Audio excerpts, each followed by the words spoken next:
Alpha Lima Whiskey 301 Santo Domingo. A Boeing 757 disappears from radar with 189 people on board.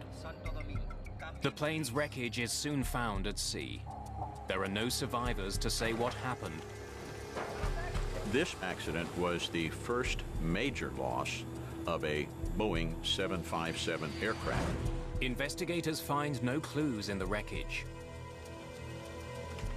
Only the plane's black box can tell them what happened.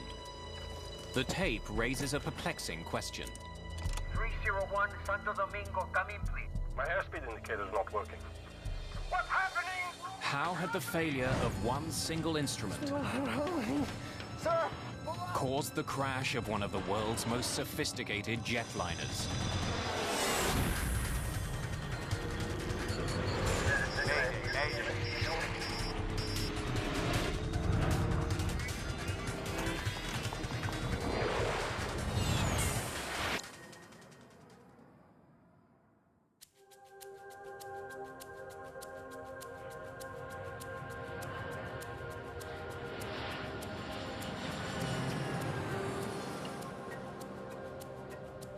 Gregorio Luperon International Airport in Puerto Plata, the Dominican Republic. February the 6th, 1996. The small Caribbean island is a popular winter getaway. A group of German tourists has been delayed. There are mechanical problems with the jet that was supposed to take them back to Frankfurt. The airline has arranged to lease another plane for the flight. The replacement jet is owned by Turkish charter company Bergen Air. They have a 757 that's been sitting on the tarmac for almost 3 weeks. But it takes several hours to get the plane ready to go and to get the Turkish crew aboard. By 10:15 p.m., the plane and most of its crew are at the gate.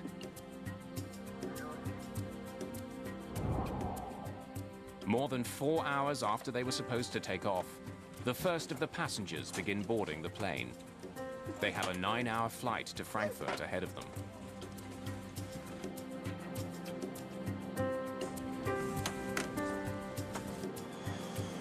Alpha Lima Whiskey 301. Shortly after 11:30, Bergen Air Flight 301 is given permission to leave the gate.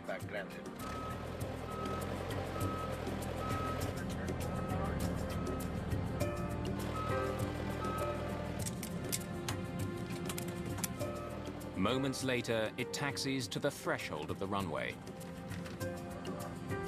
Cabin crew, take your seats, ready for takeoff. Cabin announcement is completed.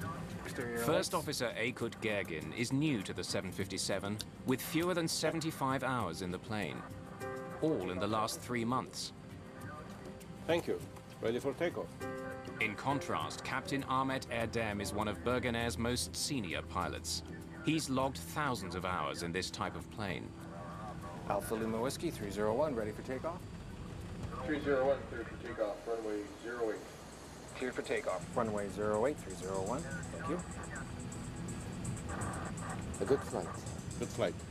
Good flight. Mulis Evrenesolu is on this flight as a relief pilot. Like First Officer Gergin, he's been flying the 757 for less than 3 months.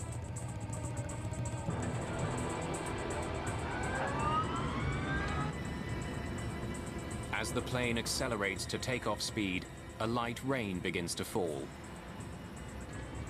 Power set. Okay, check. First Officer Aykut Gergin watches his airspeed indicator for a routine instrument check. As the airplane's accelerating to takeoff speed, the first officer calls 80 knots. 80 knots.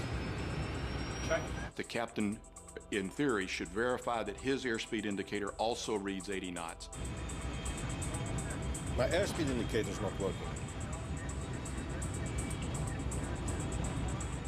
The captain's airspeed should read the same as his first officer's, 120. but the readings do not match. Is yours working? Yes, sir. You tell me. Erdem wants his first officer to tell him when the plane hits takeoff speed. V1. At 150 knots, the plane hits V1, the point of no return. Rotate. The captain must pull back on his column and get the plane in the air. Positive climb, gear up. Positive climb. Gear is up.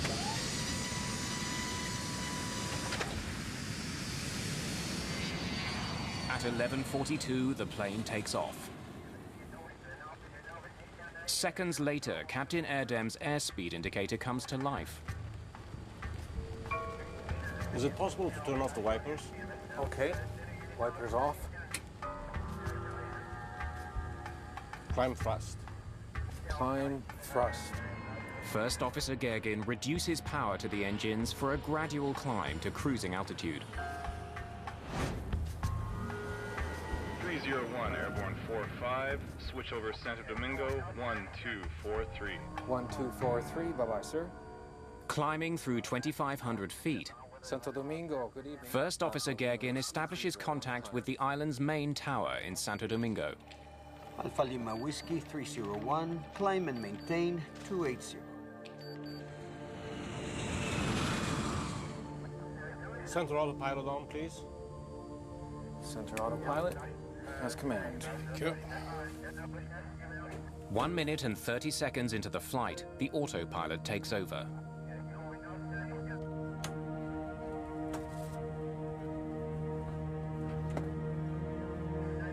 Onboard computers now make all the calculations and adjustments necessary to keep the plane climbing safely. Almost immediately, the computer reports a problem. Rudder ratio, Mach airspeed trim. 2 different alerts warn the pilots that the plane is traveling far too fast. Trim. But the first officer's airspeed indicator shows the plane climbing at a normal speed, 220 knots. Something's wrong here.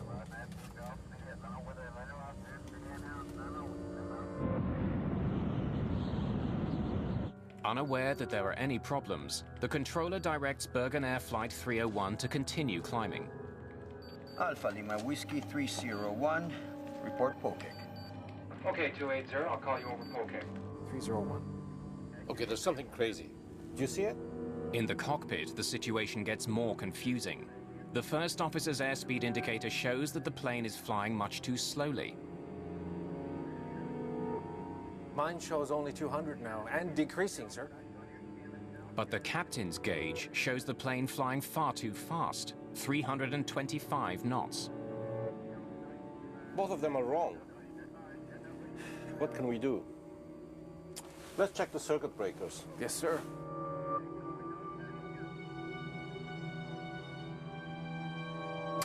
As the first warning is eliminated, a more persistent warning replaces it. The overspeed warning tells the crew that they are approaching 350 knots, the maximum speed at which the plane was designed to fly at this altitude. Okay, it's no matter. Let's pull the airspeed. Let's see. Resetting the circuit breakers turns off the alarm, but it doesn't fix the problem. Captain Erdem's airspeed indicator still shows he's flying much too fast. Now it's 350, yes? Confused by the conflicting information, Captain Erdem decides to do what the plane wants. He slows down. Take that like this. With terrifying results. The 757 is sending out warnings that are confusing the crew. Bewildered, the crew struggles to solve the problem. The lives of 189 people depend on them getting the answer right. Shortly after taking off from the Dominican Republic, Bergen Air Flight 301 is in trouble. The cockpit is filled with an ominous sound, the stick shaker alert. A stick shaker warning is a warning of imminent stall. It means that the airplane is about to attain a speed so low that it cannot sustain flight. The alert is so serious that it actually shakes the pilot's control columns. Combined with a loud rattling, it's impossible to ignore. To add to the crew's confusion, the plane begins to vibrate and dip wildly.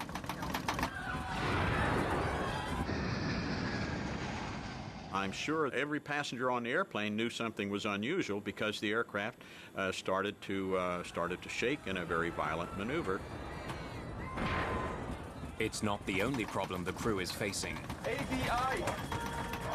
The attitude deviation indicator is basically a round gauge that on this airplane is a screen, but it's blue on the top and brown on the bottom, and it shows not only the pitch of the airplane, but also roll. On the gauge, blue represents sky. The more blue, the steeper the climb. Right now, it's showing that the plane's nose is pointing dangerously high. Then, more than 7,000 feet above the ocean, the plane rolls hard to the right and begins to plummet from the sky. From the time that the stick shaker activates, it is now going to require proper action from the flight crew to sort this out, or they will end up losing control of it. The window of decisions is closing on them, for if they let it stall completely, maintaining control of the airplane will prove to be very difficult. Captain Erdem struggles desperately to get his plane to climb. Nose down. He has just a few thousand feet to pull a 100-ton airliner out of a deadly stall. The less experienced pilots utter prayers and offer suggestions. Thrust. ADI. 301, squawk 377. Stand by. Air traffic control is still unaware that Flight 301 is in grave danger. The timing! What am I to do? You can level off. Our altitude's okay. The plane is falling fast. Okay, 5,000 feet.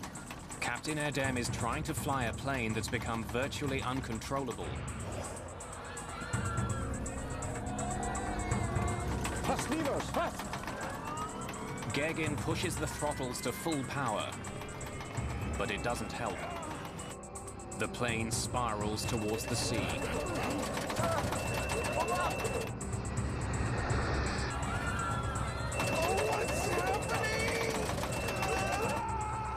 Alpha Lima Whiskey 301, Santo Domingo, come in, please.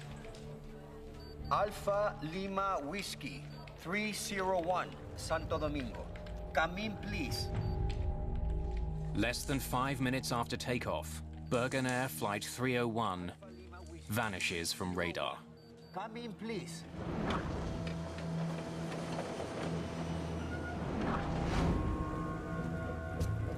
The Dominican Navy begins searching for the missing plane and its passengers. En route, I was always thinking of what I would find. I thought I would find people screaming, people yelling, asking for help. They discover something very different. The strong smell of jet fuel hangs over the water.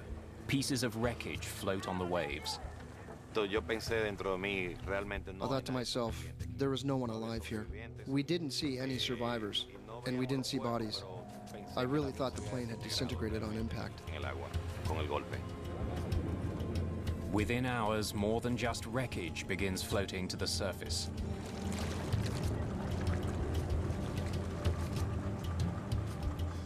Around 5:20 in the morning, when the bodies started to come up, I did feel a great sorrow in my heart. I felt like I wasn't sure if I would have the strength to continue the work at that moment. The search continues by the light of the next morning. American and Dominican rescue ships scour a 1,300 square kilometer area for survivors. None are found.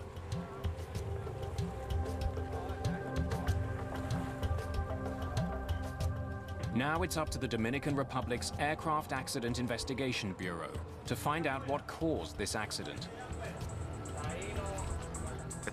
We established a base camp at a hotel on the Cabareta beach, which is directly south of the accident site. Over the next couple of days, investigators, reporters, and some of the victims' families arrive at the hotel.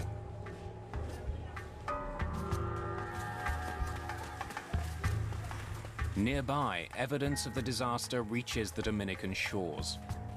Wreckage and passengers' possessions are washing up on the beach.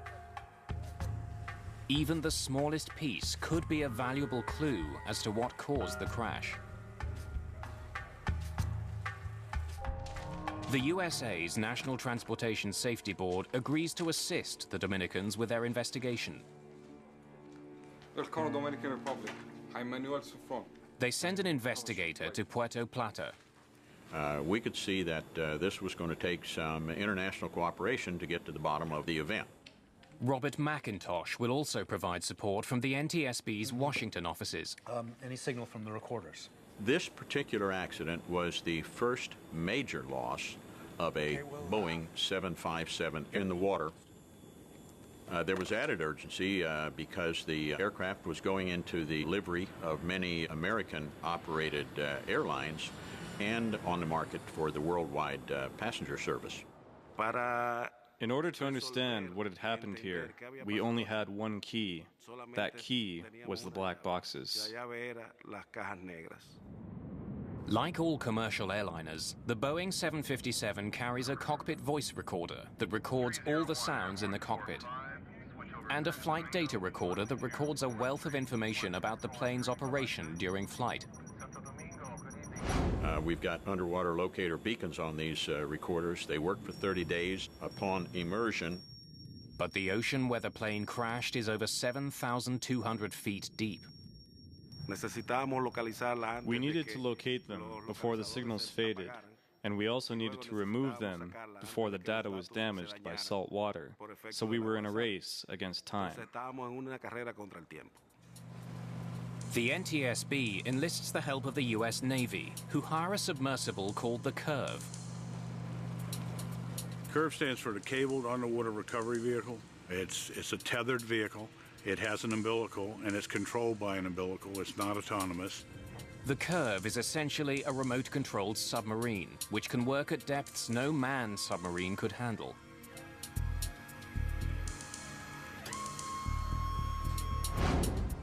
While the Curve travels from the United States, Major Souffrant starts to examine the evidence he has.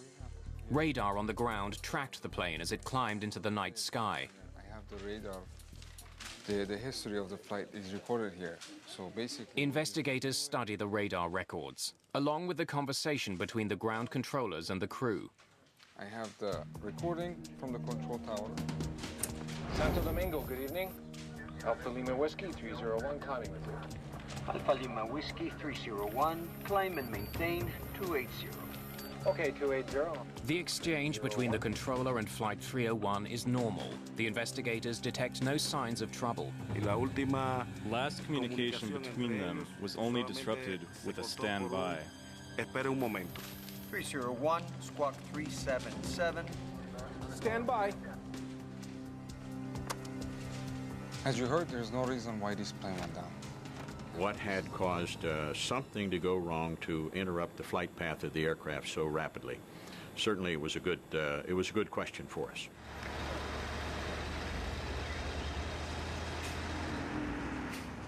Any debris that's found is taken to a Dominican military base to be examined.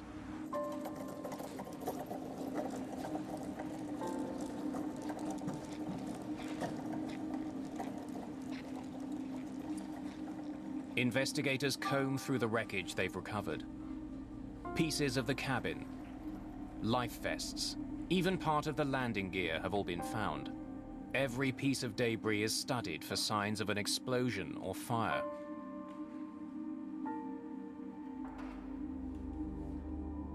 Investigators also check if any of the life vests are inflated.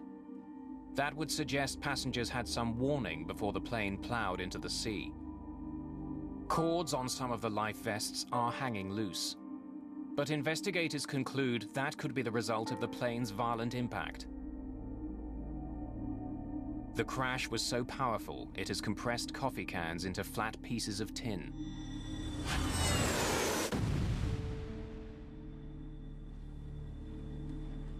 The wreckage tells investigators that the crash of Bergen Air Flight 301 was sudden and violent.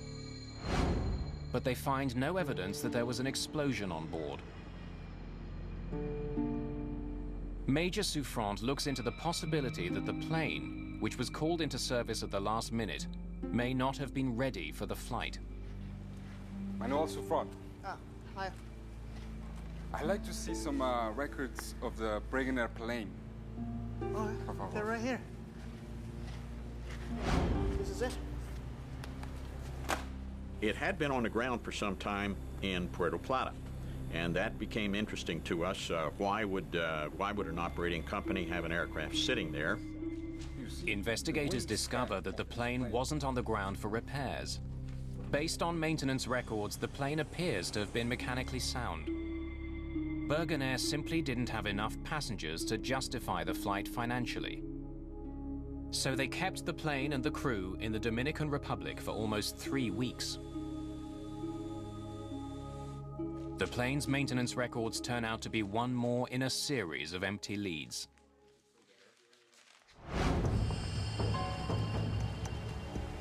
The Curve arrives in Puerto Plata harbor. On February the 28th, more than 3 weeks after the crash, it slips below the waves, looking for the remains of the Bergen Air jet.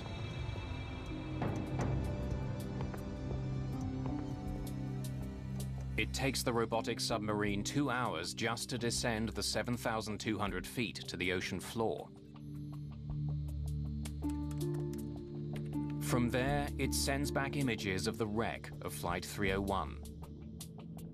The cockpit pretty much was sitting upright, and it was pretty much the nose of the plane, you know, and you could see the front part of it. It was obviously banged up and cracked and fragmented. The clues investigators need to solve the mystery of this plane crash lie somewhere amongst the plane's twisted wreckage. The flight's black boxes are the top priority. The Curve quickly picks up the signal from a pinger on one of the units. Operators must now maneuver the sub towards the sound. They have to be able to see the boxes to pick them up with the robotic arm. It takes just 90 minutes to find the first black box. The first one was sitting out in the open. Okay, it was where they could see it, and they picked the first box up. They grabbed a hold of it, and they just kind of tucked the arm up in place, you know, so that they wouldn't lose it. The second black box is also heard, but after almost 2 hours, the Curve's cameras still can't see it. You know, they knew it was right there, and they were searching around a debris pile, and they could not physically see it, you know, with the cameras of the vehicle. So as they went around a couple times, they started, you know, lifting metal up and moving pieces out of the way, and then they did find the second box under some debris.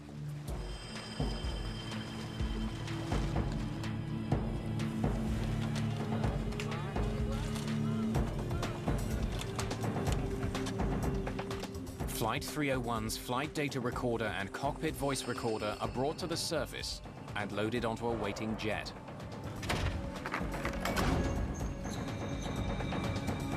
Within hours, the black boxes are at the NTSB labs in Washington, D.C.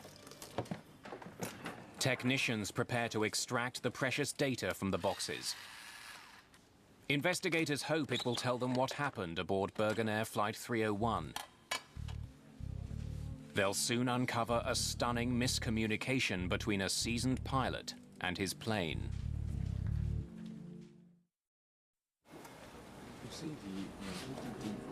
To unravel the mystery of Bergen Air Flight 301, investigators are counting on the plane's black boxes. That flight data recorder was our key. So the technicians got busy and gave us plots, visual plots of what was going on with engines and airspeeds and so on, to allow us to try and understand why that aircraft slowed down and then simply departed controlled flight and entered the ocean. But check out the timeline, 44. Investigators immediately notice something unusual about the flight. 15 degrees pitch, nose up. Seems high. It's almost the maximum. And then it stays that way.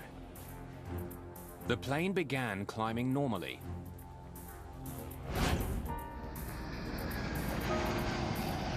Center autopilot on, please. But investigators noticed that shortly after the autopilot was switched on, the plane's nose pitched upward. They also see that the plane's airspeed seems much higher than it should be. 350 knots. It can't be right. Oh, there's definitely something wonky about the airspeed numbers. This brought us to the question of perhaps we should be looking over on the other side at the cockpit voice recorder and see what kind of information was coming from there. Can you cue that up and play it? Investigators soon start filling in the missing pieces of the puzzle. 80 knots. My airspeed indicator is not working. They learn that Captain Erdem noticed that his airspeed indicator wasn't working. Fuel's working? Yes, sir. You tell me. V1. Rotate. But Erdem didn't think the problem was serious enough to abort his takeoff. The tape reveals that once they were airborne, the crew quickly became overwhelmed by a series of warnings. Ratio, Mach airspeed trim, something. To investigators, the captain seems to become increasingly bewildered by the messages he was getting from his plane. Mine shows only 200 now, and decreasing, sir. Both of them are wrong. What can we do? Investigators don't know why the captain's airspeed indicator wasn't working. They do notice that the captain's gauge came back to life as the plane started to climb. Okay, it's no matter. Let's pull the airspeed. Let's see. It's a telling discovery, which leads investigators to focus their attention on the device that feeds the gauge's airspeed information. The pitot tube. A pitot tube is an airspeed sensor, a pipe open at one end that responds to air pressure. When the plane travels forward, an increase in air pressure inside the pitot tube causes the airspeed indicator's needle to move. My airspeed indicator is not working. But if a pitot tube becomes blocked, it can send faulty readings to the plane's gauges. Investigators suspect that the pitot tube which fed the captain's airspeed indicator on the Bergen Air jet was somehow blocked. We don't know why it was blocked, but it presented a very, very interesting situation to us. We started carefully looking at what could cause that kind of thing to happen. Senor!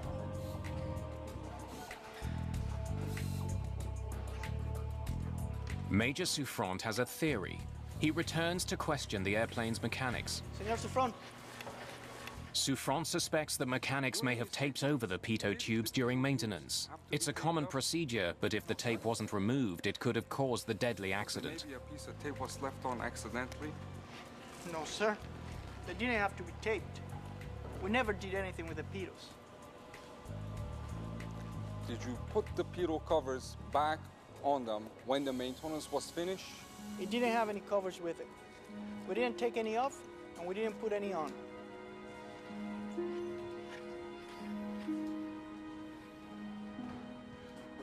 And that's when we discovered that the pitos had not been covered for the 25 days that the aircraft remained parked at the international airport in Puerto Plata. A pitot cover slips over the end of the tube. Regulations state that these covers must be installed anytime a plane will be on the ground for an extended period of time. A prominent flag is meant to remind pilots and technicians to remove them again before takeoff. Investigators find that the Bergen Air pitot tubes were never covered, and somehow the uncovered pitos had become blocked.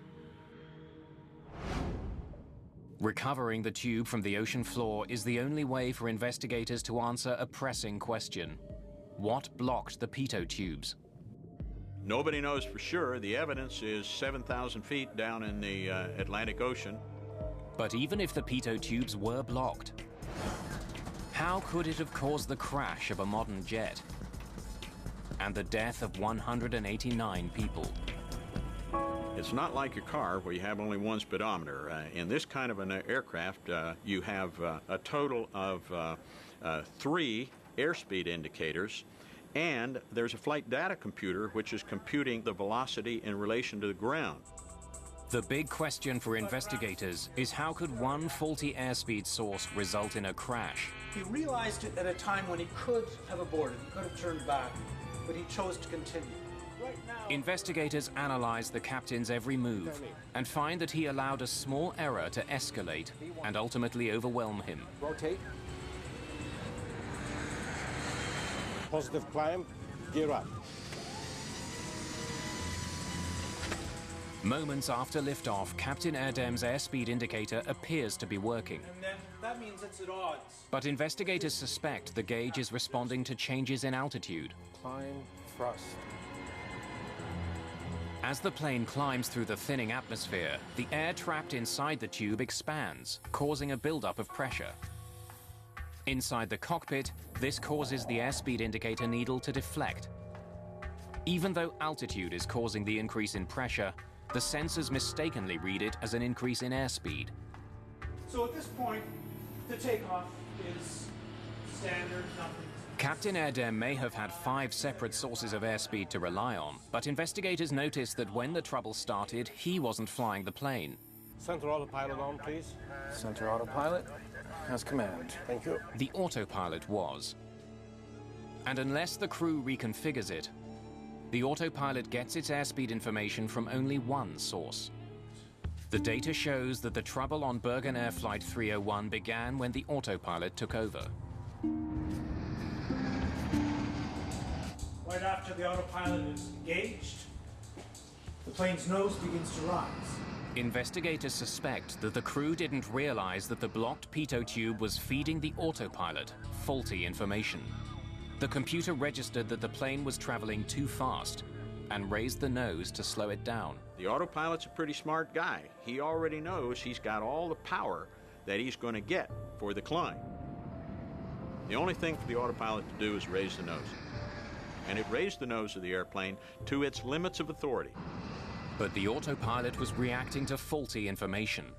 Moments later, it sent out 2 different warnings. Rudder ratio, Mach airspeed trim. That the plane was traveling too fast to be controlled safely. And the airplane begins picking up warnings, rudder ratio, a variety of things that the airplane is sensing problems. Okay, there's something crazy here. Do you see it? Yes, there is something crazy. Mine shows only 200 now, and decreasing, sir. Both of them are wrong. Investigators realized that Captain Erdem wrongly concluded that both airspeed indicators were malfunctioning. In fact, his first officer's gauge was always correct. The plane was traveling much too slowly. What can we do? Captain Erdem no longer knows which instruments to trust. Let's check the circuit breakers. As they saw these caution lights, they decided they were going to start pulling some circuit breakers. And that would be rather strange. Resetting the circuit breakers turns off the alarm. But that needle continued to climb around the clock face until it activated the overspeed warning. The autopilot system sent yet another warning that the plane was traveling too fast. But the reality was just the opposite. The plane was slowing down. Let's pull the airspeed. That's when Captain Erdem made the gravest error of all. You can see that he now pulls back on his throttles. Investigators realized that at the plane's already slow speed, pulling back on the throttles was disastrous. The crew got the most severe warning that a plane can send out. And that's when he gets the stick shift. He's got a tactile sense coming through his flight controls that literally shakes the stick and says, "You've got to lower this nose." In a matter of seconds, Captain Erdem was first warned that his plane was traveling too fast, and then that it was traveling dangerously slowly. They're in direct opposition of each other, and 2 warnings that you would never expect to get one right behind the other. The autopilot is programmed to always disconnect when the stick shaker activates. It's up to the pilot to get the plane out of a stall. Once the autopilot reached its limits of authority, it said, "I've done all I can do. I'm out of here." When the autopilot disengaged, Captain Erdem suddenly found himself in control of the plane at the moment of his greatest confusion. If you watch the plane at the top of the screen... The cockpit recordings lead investigators to a stunning conclusion. ADI! Captain Erdem may not have recognized that his plane is about to stall, but the relief pilot behind him did. ADI! This additional pilot intervened to say, "ADI, ADI." In other words, look at that ADI and put yourself where you would normally see the nose of the aircraft. 5 degrees nose high, 10 degrees. The relief pilot wanted Captain Erdem to recognize that the plane's nose was pitched dangerously skyward. Investigators can hear First Officer Gergin trying to convey the same message. Nose down. What the 757 desperately needed was airflow over the wings to generate lift. The only way to get that was to point the nose down and dive. What puzzles investigators is that the first officer had a control column identical to the captain's. He could have pushed it and brought the nose down himself. He may have been able to save the plane. But he didn't. Instead, he and the other Turkish crew member continued offering suggestions to their more experienced but overwhelmed captain. But climbing, what am I to do? You can level off. Our altitude's okay. The recording shows that Captain Erdem ignored valuable advice that could have saved the plane. And in the Bergen Air case, there's a case of a relatively junior first officer looking at one of the most senior captains on the airline. It is not culturally appropriate for him to say, "I'm going to take the airplane away from you." Instead, he tries to assist the captain, to lead the captain, but leave the captain in command. Other cultures, other training, other airlines may very well have required the first officer to physically take control of the airplane. I think the social atmosphere in the cockpit will prevail to revere age and experience to the point where it can kill somebody. And in this case, it looks like it did. The flight data recorder reveals that instead of pushing the nose down, Captain Erdem tried to get more speed from his engines. At this point, the crew goes to full power. Thrust levers, thrust! At the angle the plane was falling, the engines couldn't get enough air. Applying full power was more than they could handle. The left engine quit first. With the right side at full throttle, the airliner swings around as though its left wing were caught on a branch. The airplane goes into a classic full stall where the nose drops, it falls on a wing, which is now a very life-threatening condition. The 757 itself makes the situation worse. Like many modern jets, it uses a so-called swept wing design. The wings angle slightly backwards to reduce drag and increase fuel efficiency. But the design has a downside. One of the characteristics of swept-wing jets is they get less and less stable. They're much harder to fly as they approach stall.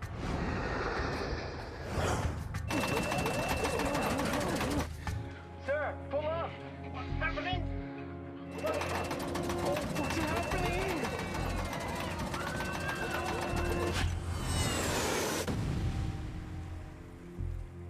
To maintain control of a swept-wing jet with no more altitude than they had in this condition is very, very problematic, and they are not successful when the airplane goes into the water. Investigators now know why Bergen Air Flight 301 crashed. What they can't understand is why the flight ever left the ground. 80 knots. My airspeed indicator's not working. At 80 knots, if the pilot and co-pilot's instruments disagree, takeoff should be aborted. V1. Investigators are troubled that the captain took off knowing he had malfunctioning instruments. If something is not functioning correctly, it doesn't matter what it is, one should abort the takeoff at 80 knots. Members of the investigative team in Puerto Plata try to find any clues that might explain why Captain Erdem didn't abort his takeoff. It was raining that night. Perhaps he was worried that he wouldn't be able to stop his speeding plane in time. Procedurally, he's required to stop. But high-speed aborted takeoffs are something that are very serious, and that flight crews train to avoid high-speed aborted takeoffs if possible. And we certainly looked at the parameters of the runway to ensure that there was adequate runway in that particular situation. Careful measurements are taken.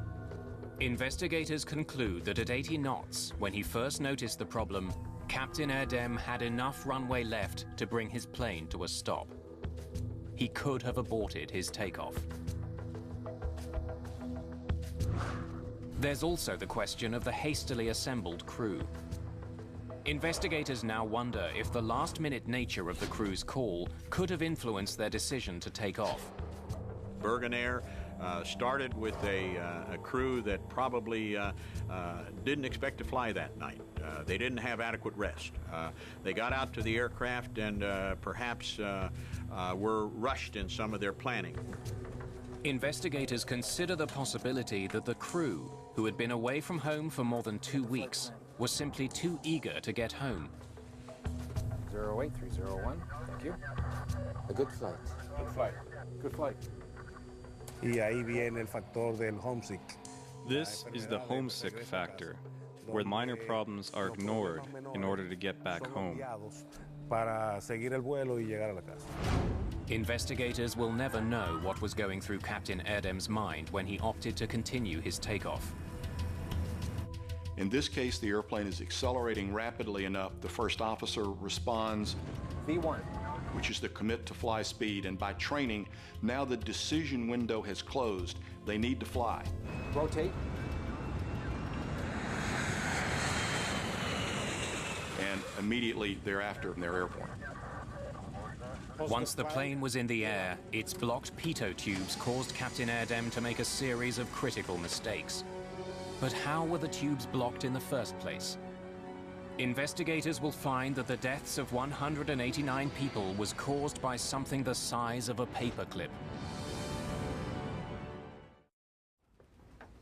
Investigators now know that a blocked pitot tube led to a series of conflicting warnings that confounded Flight 301's captain. Now they want to know how those same warnings would affect other pilots. Fuimos a un simulador de vuelo. We went to a flight simulator, and in the simulator, we tried to recreate the conditions of what happened on the night of February 6, 1996. Gentlemen, stand by. The simulator showed investigators that an overspeed warning, followed by a stick shaker warning, caused even the most seasoned pilots to freeze. The contradictory warnings were potentially dangerous.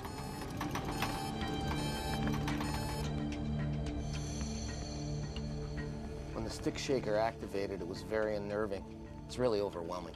That would tell me that Mach airspeed warning horn combined with a stick shaker was a tremendously mind-boggling experience to a line pilot. As a result, the FAA issues a directive that simulator training for all airline pilots must include a blocked pitot tube scenario.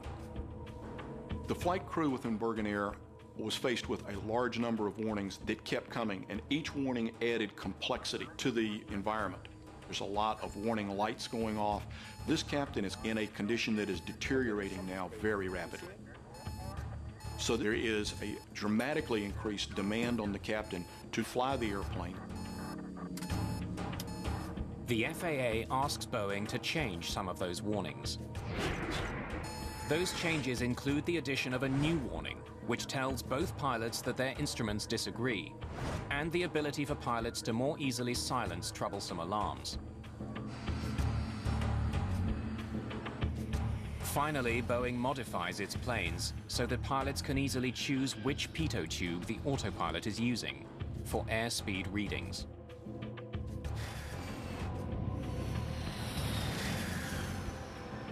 All told, more than 1,400 Boeing planes worldwide are affected by the new directives. One final question remains. What had blocked the plane's pitot tubes?